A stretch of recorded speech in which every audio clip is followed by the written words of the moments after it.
Hello everyone, welcome to my lecture on genetic disorder chromosomal disabilities. So here I am Sudhani Nania, your special educator, and today we will understand the genetic disorder and how they happen.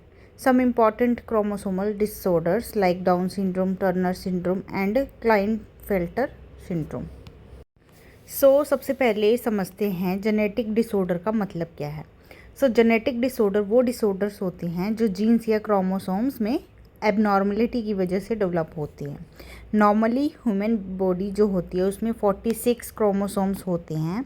46 में से 44 autosomal होते हैं जो body के normal traits control करते हैं, और जो 2 सेक्स क्रोमोसोम्स होते हैं जो जेंडर को डिटरमाइन करते हैं। एंड फीमेल में क्रोमोसोम्स पैटर्न XX होता है as we all know, and male में XY होता है। अब बात करते हैं क्रोमोसोम एबनॉर्मलिटीज़ की। क्रोमोसोम्स 2 प्रकार से चेंज हो सकते हैं। पहला हो सकता है न्यूमेरिकल चेंज, दूसरा हो सकता है स्ट्रक्चरल चेंज। न्यूमेरिकल चेंज मतलब क्रोमोसोम्स नंबर बढ़ जाना या कम हो जाना। स्ट्रक्चरल चेंज मतलब क्रोमोसोम्स का कोई पार्ट या तो डिलीट हो सकता है या डुप्लीकेट हो सकता है, उल्टा हो सकता है यानी इन्वर्जन, या दूसरे क्रोमोसोम से अटैच हो सकता है यानी ट्रांसलोकेशन। इन्हीं चेंज की वजह से कई जेनेटिक डिसऑर्डर्स डेवलप हो सकते हैं। अब हम इसके कुछ बेसिक चीज़ों को समझते हैं।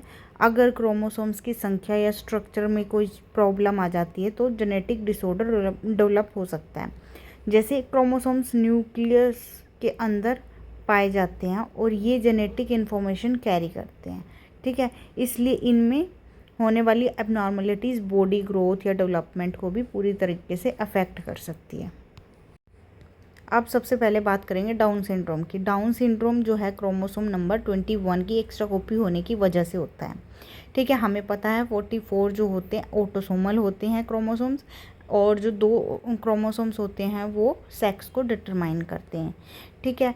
अब इसको ट्राइसोमी 21 कहा जाता है। क्यों कहा जाता है? क्योंकि इसकी 3 कॉपी होती है। जनरली हम देखते हैं नॉर्मली क्रोमोसोम्स की 2 कॉपी होती है, ठीक है, लेकिन इसमें क्या होता है 3 कॉपी होती है, इसलिए इसको ट्राइसोमी बोला गया है। ट्राइसोमी 21 मतलब 3 कॉपी है और क्रोमोसोम नंबर 21 में, इसीलिए इसको ट्राइसोमी 21 बोला गया है। अब डाउन सिंड्रोम के कुछ कॉमन फीचर्स होते हैं, वो क्या क्या हो सकते हैं।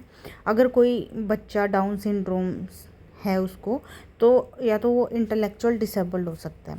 उसका फेस जो है वो फ्लैट होगा और उसके कान है वो छोटे होंगे, नेक जो है शॉर्ट होगी, छोटी होगी, ब्रॉड हैंड होंगे, और जो लर्निंग है उसमें डिले हो सकता है उसके, ठीक है। कुछ बच्चों में हार्ट डिफेक्ट भी पाए जाते हैं। इन बच्चों को जो लर्निंग में थोड़ा एक्स्ट्रा सपोर्ट की और केयर की ज़रूरत होती है, ठीक है। तो ये हो गए सारे डाउन सिंड्रोम के फीचर्स। नेक्स्ट है टर्नर सिंड्रोम। टर्नर सिंड्रोम क्या है? यह भी एक डिसऑर्डर है जो कि क्रोमोसोम्स की एबनॉर्मलिटी की वजह से होता है। बेसिकली ये केवल फीमेल में ही पाया जाता है, ठीक है। ये केवल फीमेल में पाया जाता है। इसमें क्या होता है, एक एक्स जो क्रोमोसोम्स होता है वो मिसिंग होता है, ठीक है। क्रोमोसोम का जो पैटर्न XX होता है वहाँ केवल एक एक्स होता है और दूसरा मिसिंग होता है। इसके भी कुछ फीचर्स हैं टर्नर सिंड्रोम के। कॉमन फीचर्स क्या हो सकते हैं? हाइट का छोटा होना, ठीक है, प्यूबर्टी का डिले होना, ठीक है, और इनफर्टिलिटी से रिलेटेड इश्यूज हो सकते हैं, और लर्निंग डिफ़िकल्टीज़ भी फेस करनी पड़ती है। कुछ केस में क्या है, किडनी का, हियरिंग का इशू हो सकता है, हार्ट रिलेटेड इश्यूज भी हो सकते हैं। इस पिक्चर के थ्रू देख सकते हैं कि फीमेल में अगर टर्नर सिंड्रोम है तो उनको बहुत सारे हेल्थ इश्यूज रहते हैं।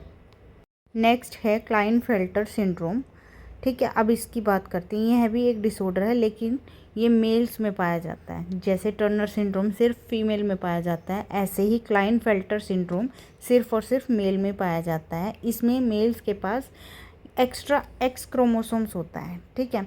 क्रोमोसोम्स का पैटर्न क्या बन जाता है, क्योंकि मेल्स के पास जो क्रोमोसोम का पैटर्न होता है वो होता है X और Y, लेकिन एक्स्ट्रा X आ जाता है तो उनका पैटर्न बन जाता है XXY, ठीक है। इनमें जो बेसिकली जो डिफ़िकल्टीज़ फेस करनी पड़ती है वो लर्निंग डिफ़िकल्टीज़ हैं, स्पीच डिले हो सकता है, लो मसल टोन हो सकता है। और क्योंकि XXY का जो पैटर्न है इसमें क्या है, इनफर्टिलिटी जैसी प्रॉब्लम्स भी देखी जा सकती हैं।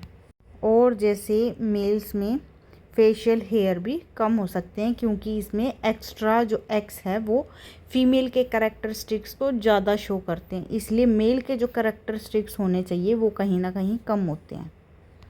Next is colour blindness. इस कंडीशन में जो है व्यक्ति क्या करता है, कलर्स को सही तरीके से पहचान नहीं पाता है।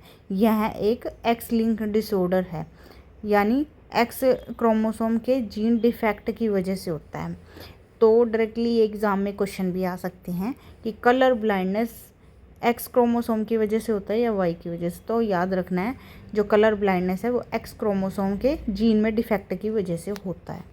सबसे कॉमन प्रॉब्लम इसमें आती है रेड और ग्रीन कलर को डिफ्रेंशिएट करने में। अब इसके कुछ फीचर्स हैं कलर ब्लाइंडनेस के।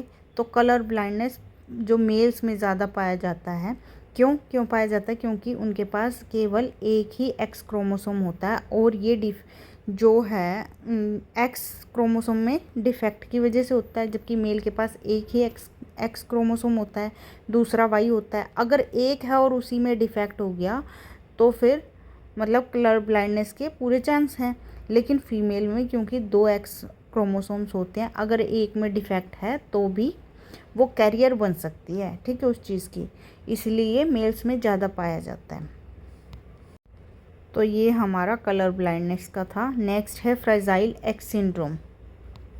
यह भी एक जेनेटिक डिसऑर्डर है और एक्स क्रोमोसोम से रिलेटेड है बेसिकली। यह भी मोस्टली किन में होता है, बॉयज़ में ज़्यादा देखा जाता है यह डिसऑर्डर, ठीक है। ब्रेन में डेवलपमेंटल प्रॉब्लम आ सकती है और लर्निंग एबिलिटी को भी प्रभावित करते हैं। कुछ फीचर्स हो सकते हैं इसके, जैसे कि स्पीच डिले। अब बच्चा हो सकता है बहुत ज़्यादा हाइपर एक्टिव है, ठीक है। सोशल एंग्जाइटी हो सकती है, मतलब लोगों को देखकर वो बेचैन हो सकता है, ठीक है, बेचैनी आती है उसमें। इंटेलेक्चुअल डिसेबिलिटी हो सकती है ऐसे बच्चों में, जैसे कम्युनिकेशन लर्निंग डिफ़िकल्टीज आ सकती है, ठीक है।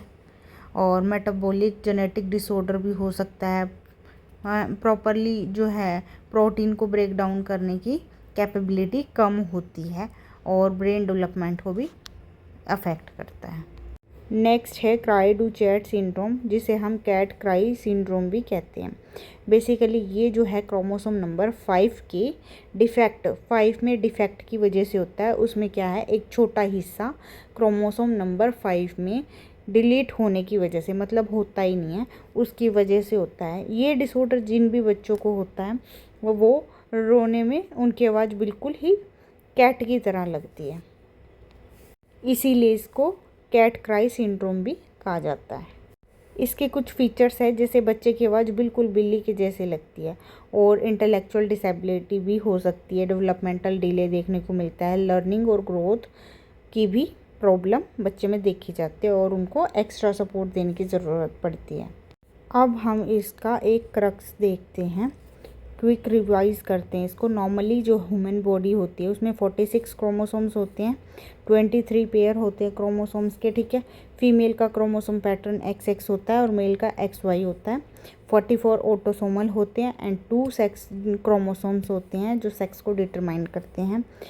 23 पेयर होते हैं, ठीक है, ह्यूमन बॉडी में, और हर पेयर सेम टाइप के जीन को कैरी करता है। और जेनेटिक कंडीशन में क्रोमोसोम एक्स्ट्रा हो सकता है या क्रोमोसोम का कोई हिस्सा हो सकता है मिस हो, तो इस वजह से ये सिंड्रोम डेवलप हो सकते हैं। So today we learn about different genetic and chromosomal disabilities like Down syndrome, Turner, Klinefelter, color blindness, fragile X syndrome, phenylketonuria and Cry-do-Chat syndrome. So I hope this lecture helped you lot and understand this topic in an easy and interesting way. So thank you all and like, share and subscribe for more videos. अगर आपको कोई doubt है तो आप comment section में comment कर सकते हैं। Thank you.